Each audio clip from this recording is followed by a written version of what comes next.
Assalamualaikum warahmatullahi wabarakatuh.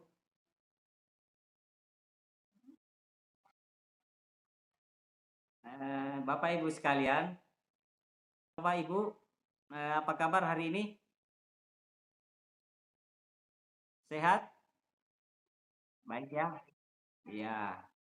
Mudah-mudahan selama mengikuti kegiatan ini, Bapak Ibu eh, diberi kesehatan dan kekuatan Allah Subhanahu wa Ta'ala. Amin.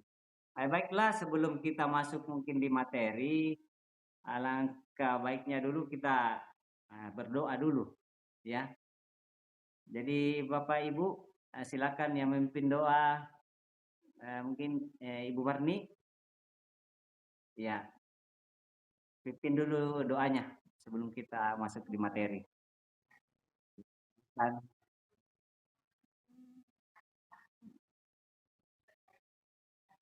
ya, baik Bapak Ibu. Jadi untuk hari ini kita akan masuk materi modul ajar. Ya. Modul ajar, ada yang tahu tidak apa itu modul ajar? Sudah ada gambaran tidak? Modul ajar itu apa kira-kira? RPP, ya, bisa RPP. Kalau Bu Marni apa?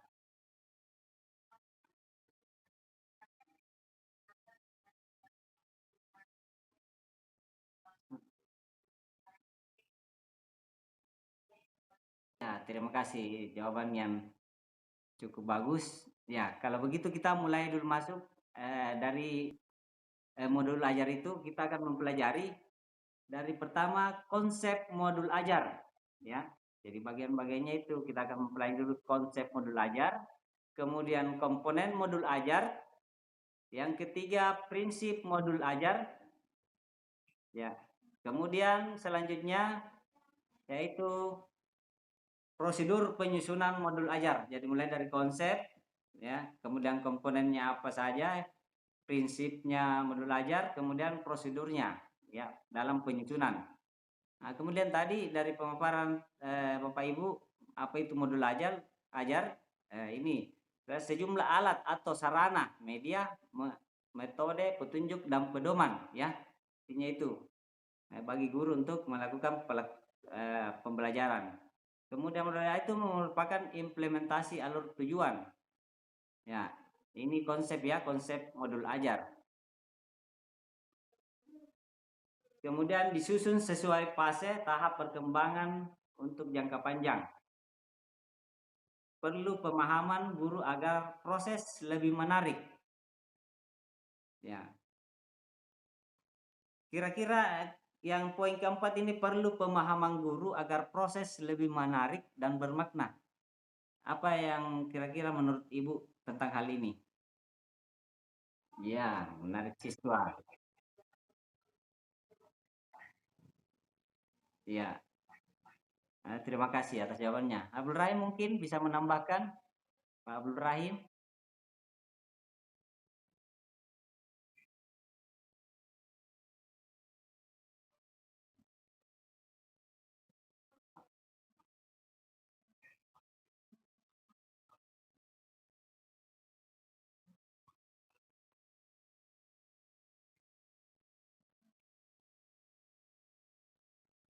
Oke, terima kasih. Ya, jadi ditambahkan lagi itu perlu pemahaman supaya memaparkan materi itu kita paham ya. Jangan sampai memaparkan juga kita belum paham juga.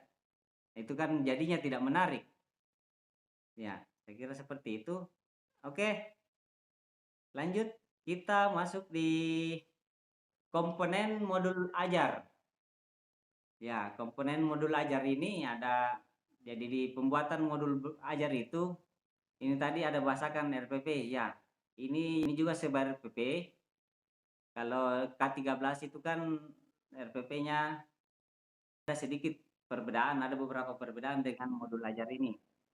Nanti kita lihat selanjutnya apa-apa kira-kira yang jadi pembeda ya. Bapak Ibu silakan perhatikan, simak baik-baik kira-kira di bagian mana yang berbeda dengan RPP di K13 ya. Oke, jadi komponen modul ajar itu bagian-bagiannya itu pertama informasi umum. Jadi informasi umum bagian atas. Nah, di bagiannya ini ada identitas modul. Identitas modul, kemudian kompetensi awal, selanjutnya profil pelajar Pancasila. Ya, ini intinya ini yang dalam kurikulum sekarang ini akan kita pakai ini profil pelajar Pancasila. Ya. Kemudian di bawahnya itu sarana dan prasarana apa-apa saja yang dipakai, target peserta didik. Kemudian model pembelajaran. Nah, dari yang tadi ini sudah disebutkan, kira-kira identitas itu berupa apa, Bapak Ibu? Identitas modul. Kira-kira isinya apa itu?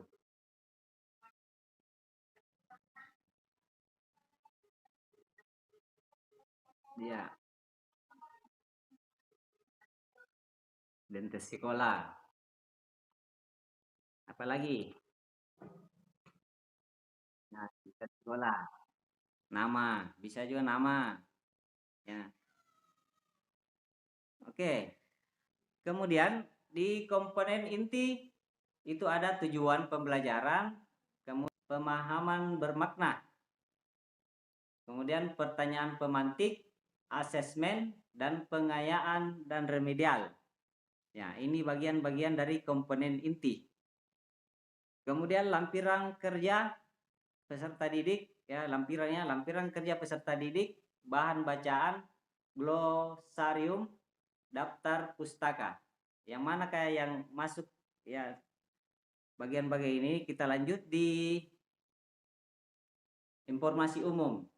Ya. Jadi informasi umum ini tadi disebutkan identitas modul. Nah, tadi Ibu Marni sudah menyebutkan ya, apa itu identitas modul, itu ternama, ada institusinya di mana Bapak Ibu mengajar, kemudian tahun pembuatannya. Ya. Nah, terus identitas modul itu juga ada jenjang sekolah. Jenjang sekolah ini SD, SMP atau SMA. Kemudian kelas berapa? Ini pakai fase juga ya. Fase A atau B atau C. Sesuai dengan yang sudah kita pelajari bersama pada capaian pembelajaran itu. Nah, di situ kan memakai fase. Jadi di sini juga kita akan fase. Kalau kelas 5 berarti dia fase apa? Kelas 5. Kelas 5 kira-kira fase apa?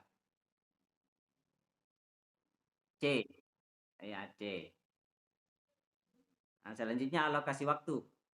Kemudian kompetensi awal ini kompetensi pengetahuan yang harus dimiliki. Ya, yang harus dimiliki sebelum pembelajaran. Ini dijelaskan apa-apa saja kompetensinya. Kemudian profil Pancasila, pelajar Pancasila. Di sini profil Pancasila ada 6 dimensi. Bisa Bapak Ibu masih ingat apa kira-kira? Salah satunya profil pelajar Pancasila. Ya, gotong royong. Ya, ada 6 di sini, tapi dalam informasi umum yang kita cantumkan nanti itu tidak mesti semuanya masuk 6 ya. Bisa 1 atau lebih. Jadi disesuaikan dengan nanti apa namanya materi yang akan kita pelajari. Jadi bisa 1 atau lebih. Tidak mesti harus 6. Kemudian masuk sarana dan prasarana, saya kira Bapak Ibu mengerti apa itu sarana dan prasarana. Ya, jadi sarananya apa? Nah, alat, bahan. Kemudian materi, kemudian prasarana itu materi. Materinya itu bisa berbentuk apa kira-kira, Bu? Bapak Ibu? Materi. Nah, materinya itu ada kan buku teks siswa, kemudian sumber belajar, itu bisa dari internet dan sebagainya. Kemudian target peserta didik. Ya, di sini target peserta didiknya itu ada 3 jenis ya, peserta didik yang reguler, yang umum, kemudian ada peserta didik yang kesulitan belajar. Kesulitan belajar ini misalnya dia cuma bisa menangkap ketika dengan pendengaran audio. Kemudian ada juga yang butuh gambar, visual ya. Nah, kemudian tiga pencapaian tinggi, ini yang anak yang berkemampuan tinggi. Kemudian model pembelajaran di situ. Model pembelajaran itu tatap muka, pembelajaran jarak jauh daring, ya. Kemudian pembelajaran jarak jauh luring, kemudian blended learning. Ya, ada 4 ini ya, bisa dipakai. Apalagi sekarang ini kita lebih banyak menggunakan daring. Ya. Terus kita lanjut di komponen inti. Jadi komponen inti ada tujuan pembelajaran. Jadi tujuan pembelajaran itu memuat hal yang penting bisa diuji untuk pemahaman kegiatan belajar sumber daya kesesuaian metode asesmen. Jadi ini tujuan pembelajaran. Kemudian ada pemahaman bermakna. Nah, ini informasi manfaat ya. Ini berisikan tentang informasi manfaat dapat diterapkan sehari-hari. Kira-kira apa yang Bapak Ibu pahami tentang pemahaman bermakna ini? Nah, di sini informasi manfaat bagi peserta didik. Ya, contohnya kira-kira apa? Ya, terutama kita misalnya pembelajaran penjas. Informasi bermanfaat itu adalah apa yang manfaat ketika kita melakukan gerakan atau aktivitas olahraga. Jadi siswa ini bisa memaknai atau memahami tentang hal tersebut. Kemudian pertanyaan pemantik. Pertanyaan pemantik itu menumbuhkan rasa ingin tahu, berpikir, memandu pemahaman dan tujuan pembelajaran. Jadi ada pertanyaan yang menumbuhkan rasa ingin tahu dan berpikir peserta didik ya, tentang materi yang dipelajari. Kemudian lanjut kegiatan pembelajaran. Nah ini pembelajaran. Ada pendahuluan, inti, dan penutup. Kira-kira Bapak Ibu, di pendahuluan ini apa biasanya kalau di K13? Kira-kira apa yang masuk itu ke pendahuluan? Bisa disebutkan salah satunya. Bapak Ibu, persiapannya. Oke, peserta didik. Ya, betul. Ini masuk semua di pendahuluan kegiatan awal ya. Mengecek, berdoa. Nah, ini tulisan berdoa itu sudah masuk di profil pelajar Pancasila yang pertama, Berketuhanan Yang Maha Esa. Ya, jadi semua dimasukkan di sini. Semua kegiatan pembelajaran itu mengandung kegiatan yang ada di profil pelajar Pancasila. Apa kira-kira inti? Kalau di K13 itu apa biasanya di inti itu kegiatan inti?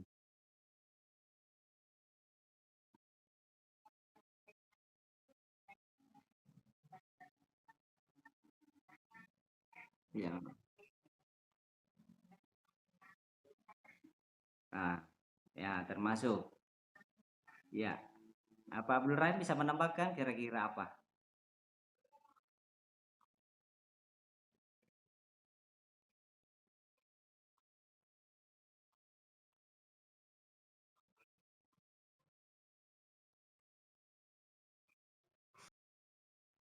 Nah, ya materi pembelajarannya ya, ya, ya termasuk itu ya. Jadi nanti selanjutnya kita akan bahas satu persatu ini tentang apa-apa saja yang di dalam. Kita bahas dulu kerangkanya. Nah, kemudian di penutup, salah satunya kali penutup itu apa kira-kira? Kalau menurut pengalaman Bapak Ibu waktu masih memakai RPP ke-13.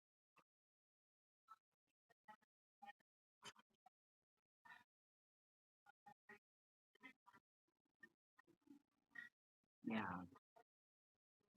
ya, betul sekali. Refleksi ya, refleksi. Ya, dan bisa ditambahkan lain. Nah, jelas itu ada pendinginan dan refleksi. Nah, saya kira Bapak Ibu cukup paham ini, dan ini sebenarnya ada persamaan, tetap ada mengadopsi RPP K13, cuma ada beberapa poin yang baru, ya. Kemudian masuk di asesmen. Nah, di sini yang mungkin Bapak Ibu baru dengar juga ini seperti asesmen diagnostik, ya. Diagnostis, kemudian asesmen formatif, selanjutnya asesmen sumatif. Ada 3 asesmen yang bisa digunakan ketika melaksanakan pembelajaran ini. Jadi asesmen diagnostis dilakukan pada saat sebelum pembelajaran bisa, kemudian asesmen formatif ini yang apa namanya, pada saat pembelajaran berlangsung. Dari ketiga asesmen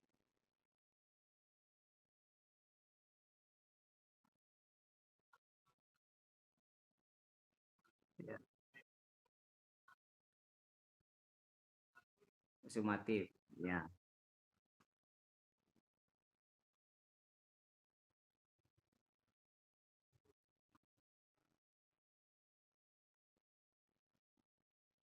Ya, betul sekali Pak. Ya. Jadi untuk asesmen nanti akan kita bahas di kegiatan selanjutnya. Ada khusus untuk pembahasan materi asesmen. Ya.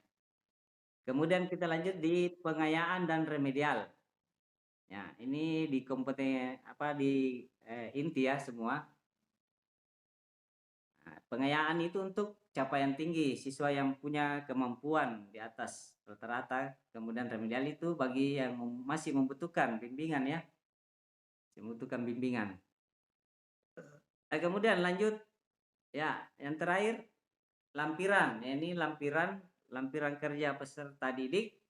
Nah, berisi mungkin soal-soal latihan. Ya, ini yang mungkin membedakan di RPP yang kita pakai yang dulu, karena ini langsung ada soal-soal latihannya. Ini berbentuk lembar kerja ya. Kemudian bahan bacaan bisa buku, koran, link dari internet. Kemudian glosarium. Nah, glosarium mungkin ini baru kedengarannya glosarium. Atau Bapak Bapak Ibu sudah mengerti nih glosarium apa? Ya, ya. Ya, jadi kumpulan istilah-istilah. Jadi apalagi di Penjas itu kan PJK itu kan banyak istilah-istilah yang mungkin belum dipahami oleh masyarakat umum. Ya, tentunya banyak gerakan-gerakan ya. Misalnya di basket ada namanya chest pass, ya, lemparan depan dada. Nah, jadi ini dituliskan di situ dengan definisinya apa itu. Nah, kemudian terakhir daftar pustaka. Ya, daftar pustaka. Ini dari mana kita ambil sumber referensinya, ini kita buat modul ya. Kalau dari internet dituliskan alamat linknya, kemudian apakah itu dari buku, dari narasumber, bisa juga. Sampai di sini ada pertanyaan. Mungkin sebelum kita tutup, ada pertanyaan? Ya, silakan Pak.